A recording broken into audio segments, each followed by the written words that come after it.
कि 2 महीने के अंदर अंदर हिमाचल प्रदेश में विधानसभा के चुनाव होने जा रहे हैं और इन्हीं चुनावों के दृष्टिगत भारतीय जनता पार्टी ने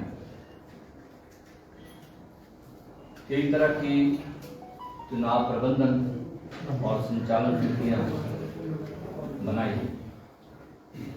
उसी चुनाव प्रबंधन समिति में से एक समिति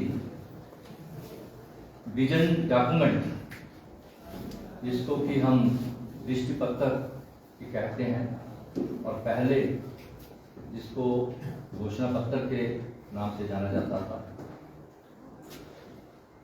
उस के निमित्त हमने पिछले कल ही 21 उप समितियां बनाई हैं, सब कमेटी बनाई हैं और आप देखेंगे कि उसमें ऐसे डिपार्टमेंट सेक्टर्स को भी इंक्लूड किया गया है कि जिसमें पहले किसी भी विजन डॉक्यूमेंट या घोषणा पत्र में शामिल नहीं किए जाता।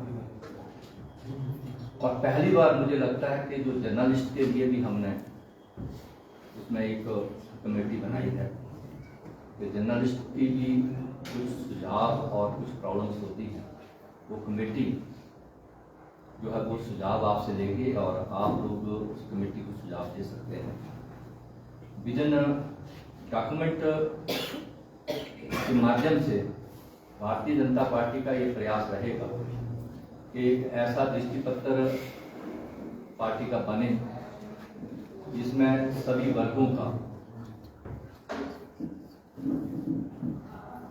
चाहे वो किसान हो, चाहे बागबान हो, चाहे महिला हो, युवा हो, कर्मचारी हो, SC ST OBC हो, हर एक समाज के वर्ग का उसमें सहभागिता हो। उसके लिए हमारा प्रयास रहेगा और उसके लिए ये समितियां तो काम करेंगी, लेकिन भारतीय जनता पार्टी ने एक पोर्टल भी डिजाइन किया है जिसका माननीय अध्यक्ष आज जो है उसे लॉन्च करने जाने वाले हैं। इस पोर्टल के माध्यम से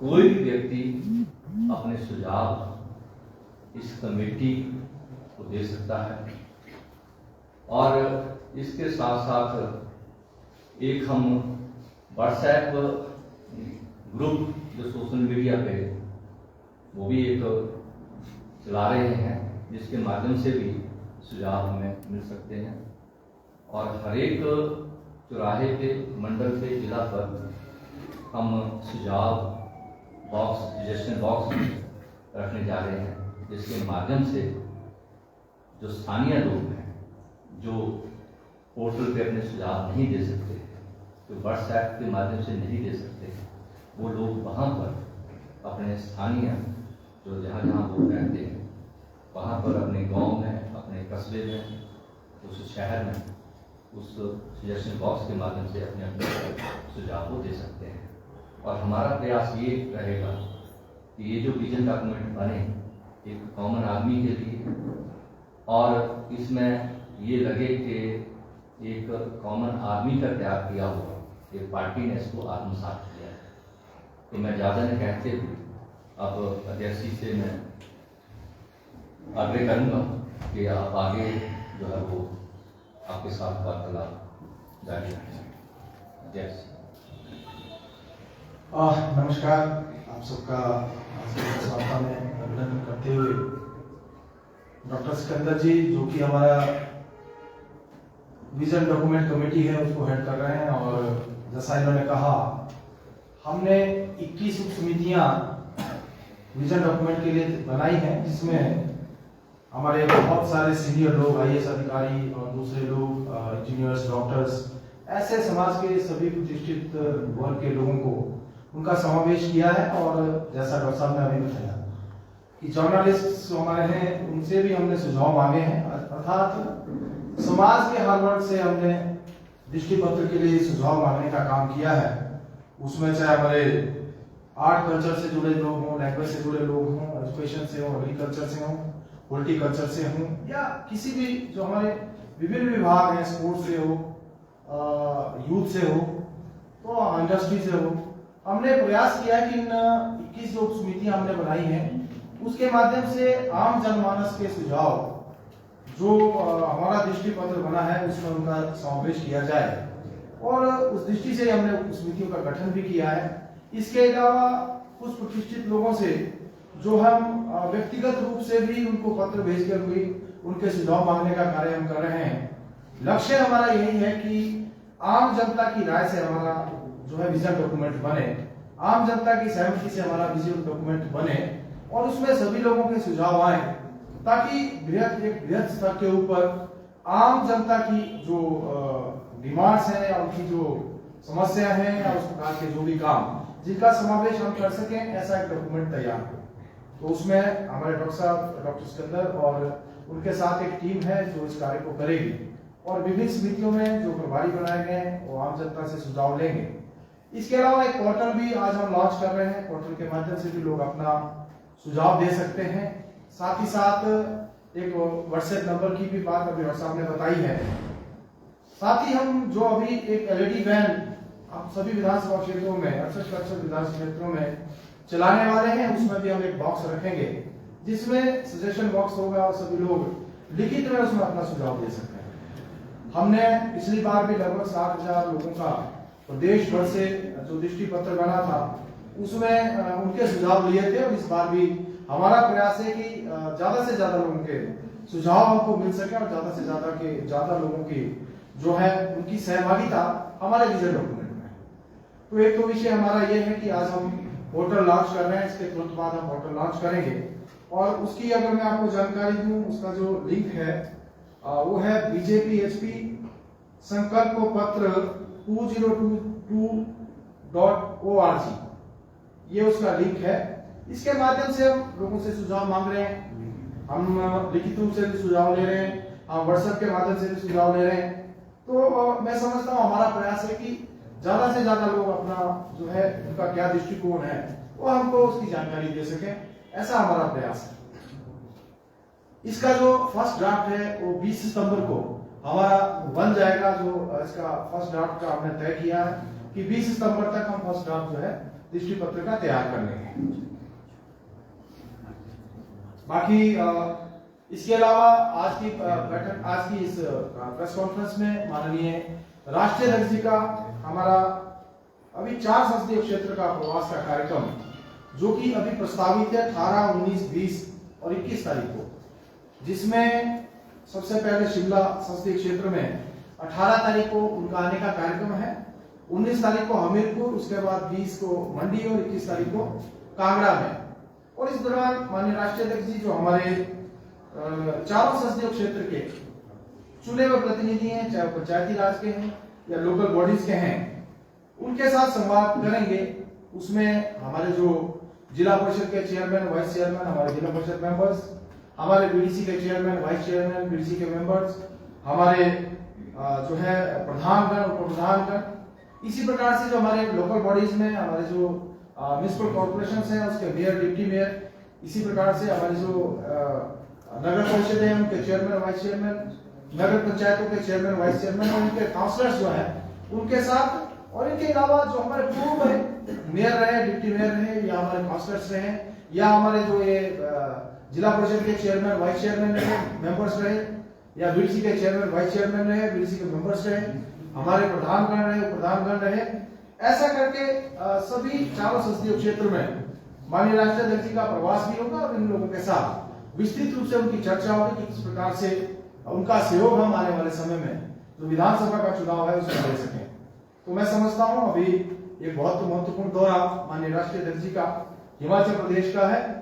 साथ ही 24 तारीख को माननीय प्रधानमंत्री जी की जो युवा संकल्प रैली और एक बड़ी बहुत विशाल रैली मंडी में होने वाली है, उसके बारे में मैंने पहले भी जानकारी दी है कि पटल के मैदान में जो है एक बहुत बड़ी रैली जिसमें 1 लाख युवा प्रदेश के सभी 68 विधानसभा क्षेत्रों से और प्रत्येक बूथ से 1 बूथ 20 यूथ में जो है आने वाले हैं। और मैं समझता हूँ बहुत बड़ा ये कार्यक्रम जो है विशेष रूप से युवा मोर्चा हमारा प्रदेश में करने जा रहा है। और उस दृष्टि से भी हम लोग विभिन्न प्रकार के कार्यक्रम जो आजकल चले हुए हैं, उसमें चाहे वॉल राइटिंग का कार्यक्रम है, युवाओं का जो है, या फिर मोबिलाइजेशन के लिए हमारे युवा प्रयासरत हैं। और मैं समझता हूँ एक हिमाचल की दृष्टि से और आगामी जो हमारा लक्ष्य है उस दृष्टि से माननीय प्रधानमंत्री जी देश में पहली बार होगा कि किसी भी मोर्चे की रैली को संबोधित करेंगे और उन्होंने हिमाचल प्रदेश को इसके लिए चुना है।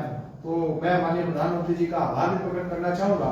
आज से पहले प्रधानमंत्री जी ने कहीं किसी भी प्रदेश में किसी मोर्चे का ऐसा कार्यक्रम संबोधित नहीं किया है, लेकिन 24 तारीख को पड्डल मैदान से हमारे युवा मोर्चा की रैली को संबोधित करेंगे और उनका मार्गदर्शन और उनका जो संदेश होगा निश्चित रूप से हमारे प्रदेश के जो युवा हैं, जो लगभग 1,54,000 के करीब ऐसा हमारा आंकड़ा 1/20 यूथ का बनता है।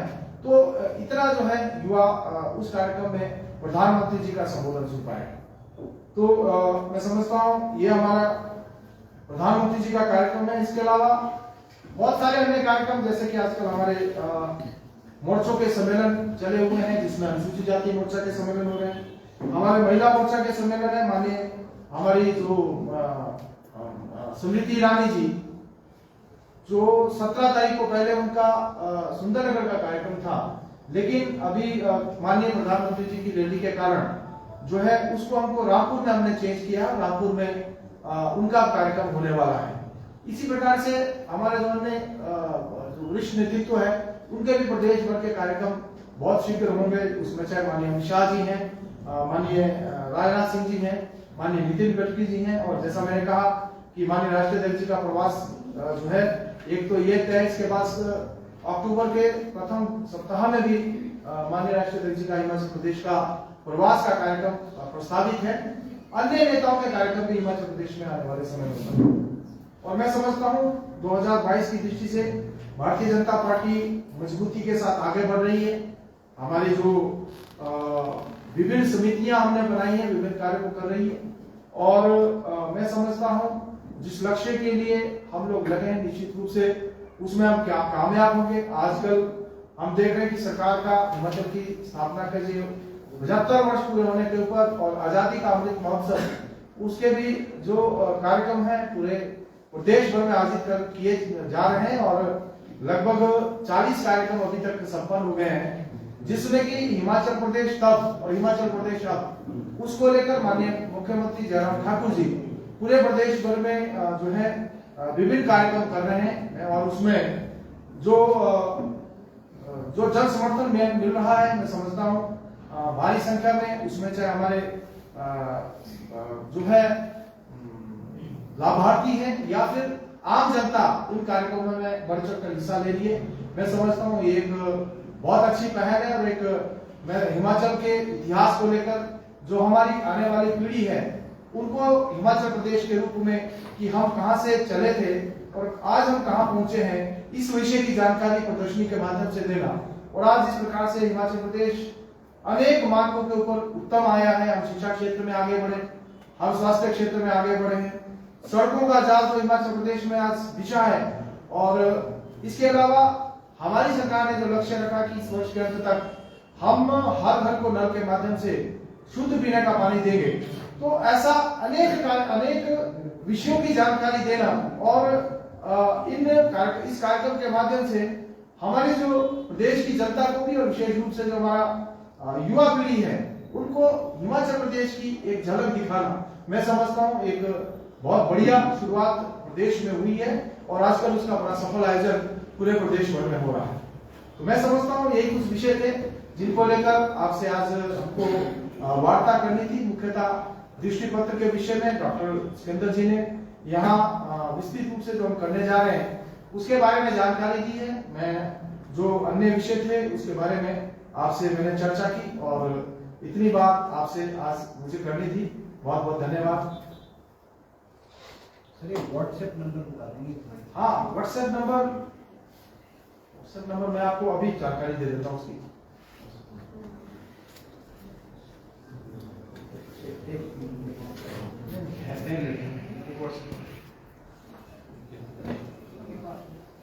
व्हाट्सएप नंबर अभी मैं आपको दे देता हूँ। लेकिन हम व्हाट्सएप नंबर एक जारी करेंगे और उस पर जो है व्हाट्सएप के माध्यम से हम जानकारी। और कोई आपके कोई प्रश्न हो तो आप पोर्टल पोर्टल के एड्रेस देगा सर। हाँ जी? पोर्टल लॉन्च पोर्टल का मैंने आपको बताया लॉन्च कर लो उसके बाद क्वेश्चन। नहीं, चलो मैंने बताया भैया पोर्टल का। ये बीजेपी एचपी संकल्प पत्र 2022.org ये आप लॉन्च भी अभी कर रहे हैं। कर दो। इससे पहले कुछ प्रश्न आप अगर आप लॉन्च कर लीजिए पहले उसके बाद। सुरेश जी एक पहले मेरा लॉन्च कर लेते हैं। क्या भाई खड़े होना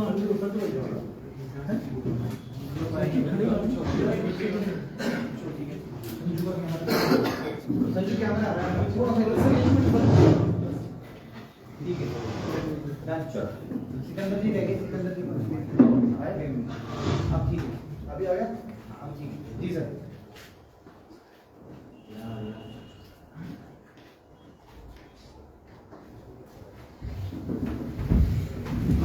जी आपके कोई प्रश्न है तो आप कश्यप जी क्या भाजपा जो है जो 2017 में आपने जो चुनावी वायदे किए थे जो दृष्टि पत्र आपका था क्या उसका भी जो है आप रिपोर्ट कार्ड पेश करेंगे जो नया आप जो दृष्टि पत्र ला रहे हैं?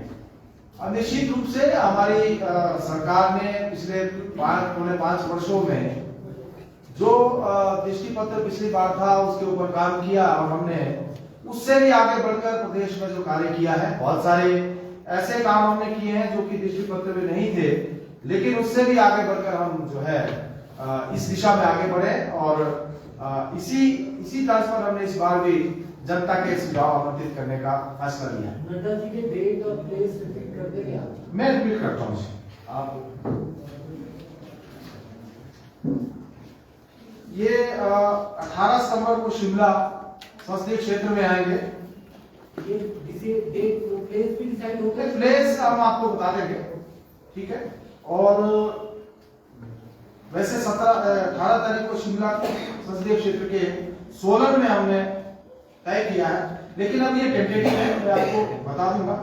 और दूसरा जो 19 को हमीरपुर संसदीय क्षेत्र के बिलासपुर में, तीसरा मंडी संसदीय क्षेत्र के मंडी में ही है हमने प्रस्तावित किया है, और 21 का कांगड़ा का है, इसका भी मैं आपको प्लेस कांगड़ा अभी तय किया है, लेकिन जो भी प्रस्तावित है, जैसे हमारे कार्यक्रम फाइनल हो जाएगा तो हम आपको एग्जैक्ट जो है इसका स्थान आपको बता सर जो सम्मेलन हो गए ना पंचायत प्रतिनिधियों वाला जी, सम्मेलन हो जो हमारे जनप्रतिनिधि हैं, चाहे वो पंचायती राज के हैं या स्थानीय निकाय के लोकल बॉडीज के हैं, उनके साथ संवाद का कार्यक्रम माननीय राष्ट्रपति जी का। सर जो सुझाव आएंगे उनकी स्क्रूटनी किस तरह से की जाएगी? मान लिया ओपीएस बहली का सुझाव आ जाता है, तब क्या उसको दृष्टि पत्र में शामिल किया जाएगा? देखिए, हमने आम जनता से सुझाव मांगे हैं और जो भी सुझाव जनता की ओर से आएंगे हम उनको कलेक्ट करेंगे, और कलेक्ट करने के बाद उसको विस्तृत रूप से स्टडी करके उसको हम जो है दृष्टि पत्र में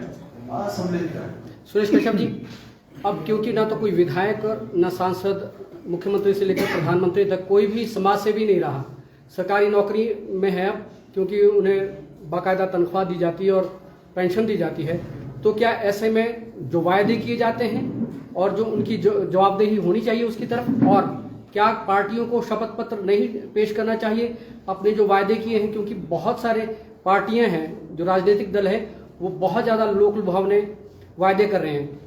ऐसे में शपथ पत्र नहीं देना चाहिए कि जो उन वादों को पूरा नहीं करेंगे उनके खिलाफ कोई कार्रवाई हो? नहीं, मैं समझता हूँ हमारी सरकार ने जो वादे किए थे वो वादे पूरे भी किए हैं, और आगे भी दृष्टि पत्र में जो वादे हम पूरे जो कहेंगे वो हम करेंगे। हमारा पीछे भी ये प्रयास रहा है, और हमने पिछली बार जो दृष्टि पत्र बनाया था उससे भी आगे बढ़कर, जैसे मैंने पहले भी कहा, उससे आगे बढ़कर हमने काम किया है। तो हमारा प्रयास रहेगा कि इस बार का जो दृष्टि पत्र बने वो हमारा एक नीतिगत दस्तावेज बने। हमारी सरकार जब फिर से सत्ता में आसीन होगी तो हमको उसको एक नीतिगत दस्तावेज के रूप में लेते हुए उन वादों को पूरा करेंगे, और उसके अलावा भी जो प्रदेश की जनता के सुझाव और जो भी प्रदेश की जनता का जो अपेक्षा होगी उन कामों का। क्या भाजपा ये गट्स दिखाएगी कि वो अपने भाजपा ये गट्स दिखाएगी कि शपथ पत्र पेश करें अपने वादों को लेकर? ठीक है, मैंने कहा कि हमने काम किया है, और काम किया, जनता इस बात को समझती है और उसी का नतीजा है इस प्रदेश की जनता भारतीय जनता पार्टी की सरकार। जी कश्यप जी, भ्रष्टाचार मुक्त की बात भाजपा करती है, तो ऐसे में आपके एक प्रवक्ता 2017 में चुनावी समय में जो है भाजपा छोड़ के चले गए थे, बाद में वो भाजपा में वापस शामिल हुए। अब वो प्रदेश के आपके प्रवक्ता भी हैं और उन पर आरोप लगे हैं कि उनके कॉलेज में जो है सिक्योरिटी फीस उनके छात्रों की जो है उन्होंने वापस नहीं की है, अध्यापकों की जो है उन्होंने फीस वापस नहीं की है। इस तरह के भ्रष्टाचार की कई आरोप उन पर लगे हैं, तो इस पर आपका क्या कहना है? क्या पहली बात तो एक कोई स्पष्ट नहीं कौन से प्रवक्ता की आप बात कर रहे हैं, आप अगर स्पष्टीकरण कभी बताएंगे बट सर ही है आपके तो और किसी का व्यक्तिगत विषय के ऊपर मैं इस प्रकार की टिप्पणी यहाँ पर नहीं कर सकता है। प्रेस वार्ता हमने आज दृष्टि पत्र को लेकर रखी है। आपका विषय मैं समझ नहीं पाया क्या कहना चाह रहे हैं। विनोद ठाकुर जी की बात हो रही है, बट सर विधानसभा व्यक्तिगत व्यक्ति के बारे में मैं इस प्रेस वार्ता में नहीं कर पाऊंगा। और कोई प्रश्न है तो आप करें। कांग्रेस द्वारा संघर्ष यात्रा का आयोजन, रोजगार संघर्ष यात्रा चलाई जा रही है और बेरोजगारों के लिए रोजगार की बात की जा रही है। वहीं ये भी कहा जा रहा है कांग्रेस द्वारा कि हमारे टाइम में 3 से 5% बेरोजगारी दर थी, लेकिन भाजपा के समय में बढ़कर 10 से 12 तक पहुंच चुकी है। ऐसे में किस तरीके से देखें, क्या आपके दृष्टि पत्र में बेरोजगारों के लिए कोई ऐसी गारंटियां या कुछ ऐसा दिया गया है ताकि रोजगार मिल सके, क्योंकि बेरोजगारों की संख्या जो है लगातार बढ़ती जा रही है? देखिए, कांग्रेस पार्टी जब भी चुनाव आते हैं तो इस प्रकार की यात्रा निकालने का प्रयास करती है, निकालती है। पिछली बार भी अगर आपको ज्ञात हो तो उस समय जीएस बाली उन्होंने बेरोजगार इस प्रकार की बेरोजगारी यात्रा निकाली थी और अब विक्रमादित्य इस प्रकार की यात्रा जो है आज करने का प्रयास कर रहे हैं। लेकिन मैं उनसे पूछना चाहूंगा कि आपने तो बेरोजगारों को बेरोजगारी भत्ता देने की बात कही थी, आपकी सरकार में कितने बेरोजगारों को बेरोजगारी भत्ता मिला और आज उसकी क्या स्थिति है? कांग्रेस पार्टी को थोड़ा स्पष्ट करना चाहिए। जहां तक बेरोजगारी की बात है, मैं समझता हूं कोई नया विषय नहीं है। ऐसा नहीं है कि पिछले 5 वर्ष जब उनकी सरकार थी उन्होंने सभी को रोजगार दे दिया था। एक ऐसा विषय है जो निरंतर चला आया है, लेकिन हमारी सरकार ने प्रयास किया है। जो जहां केंद्र सरकार ने स्टार्टअप इंडिया देश भर में लागू किया, प्रदेश सरकार की स्वावलंबन योजना जयराम ठाकुर जी और प्रदेश की सरकार लेकर आई और प्रदेश भर में लगभग 4000 यूनिट्स खड़ी की गई, जिसमें 1 करोड़ तक युवाओं को और हमारी जो युवतियां हैं उन्होंने अपनी 4000 के करीब यूनिटें खड़ी की। 1 लाख रुपए तक 1 करोड़ रुपए तक के ऋण उन्होंने लिए, जिसमें 30 और 35% सब्सिडी का प्रावधान भी युवाओं और युवतियों के लिए रखा गया है।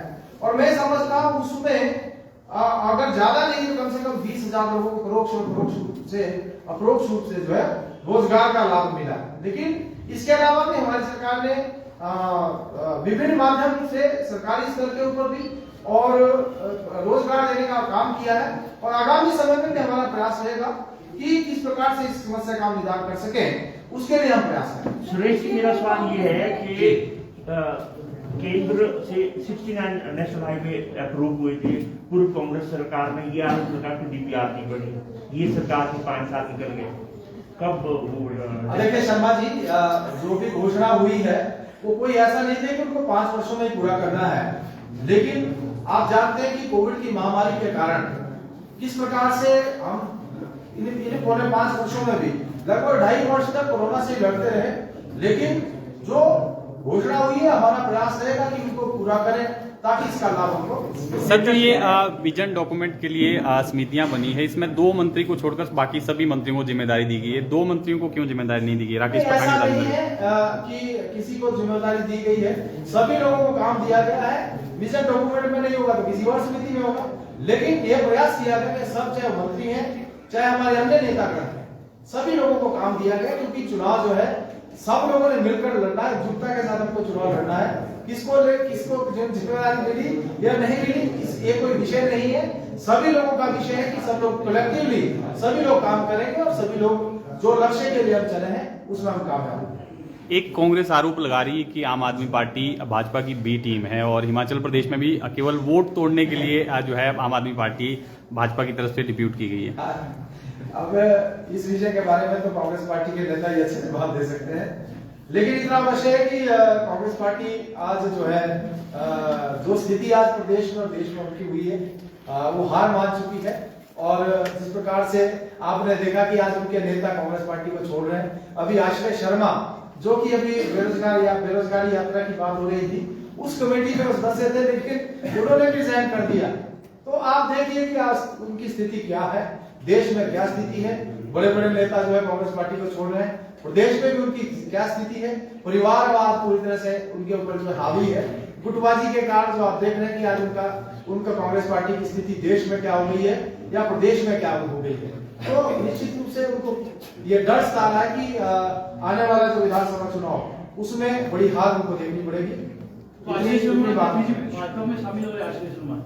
नहीं, देखिए इस विषय में अभी ऐसी तो कोई जानकारी नहीं है, लेकिन कांग्रेस की जो उनकी कमेटी थी उससे उन्होंने रिजाइन कर दिया। आपके भी केंद्रीय मंत्री और प्रदेश के कैबिनेट मंत्री एक ही मंच पर एक दूसरे के ऊपर तंज कसते हुए नजर आ रहे थे कि चुनावी वर्ष में आपको नहीं लगता कि ये हानि के कुछ कारण हो सकते हैं? नहीं, मुझे नहीं लगता कि ऐसी कोई बात हुई है।